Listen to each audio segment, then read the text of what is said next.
Razia ini difokuskan di sebuah toko dan rumah warga yang ada di Jalan Kenanga dan Sukorejo, Kota Blitar. Informasi dari warga menyebutkan di kawasan ini ada beberapa orang yang sengaja menjual minuman keras. Ternyata benar, dari razia ini petugas menemukan puluhan botol miras oplosan siap jual dari salah satu rumah warga.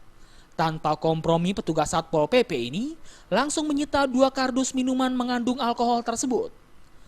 Sementara pemiliknya didata dan diberikan pembinaan agar kedepannya tidak lagi menjual minuman yang memabukkan tersebut. Jika tidak mengindahkan peringatan petugas, maka Satpol PP Kota Blitar akan bertindak lebih tegas lagi. Kepala Satuan Polisi Pamong Praja Haryanto mengatakan razia tersebut untuk memberikan efek jera kepada para penjual miras. Selain itu, agar mereka sadar bahwa produknya yang dijual tersebut melanggar Perda nomor 821 bahwa miras dalam bentuk apapun dilarang beredar.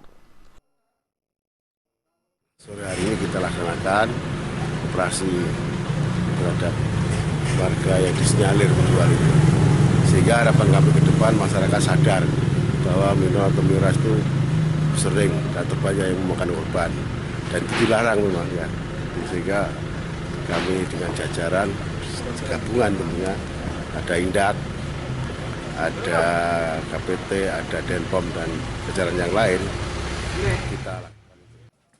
Razia serupa rencananya akan terus dilakukan oleh petugas, sehingga Kota Blitar benar-benar aman dari miras yang kerap menjadi pemicu awal tindak kriminal.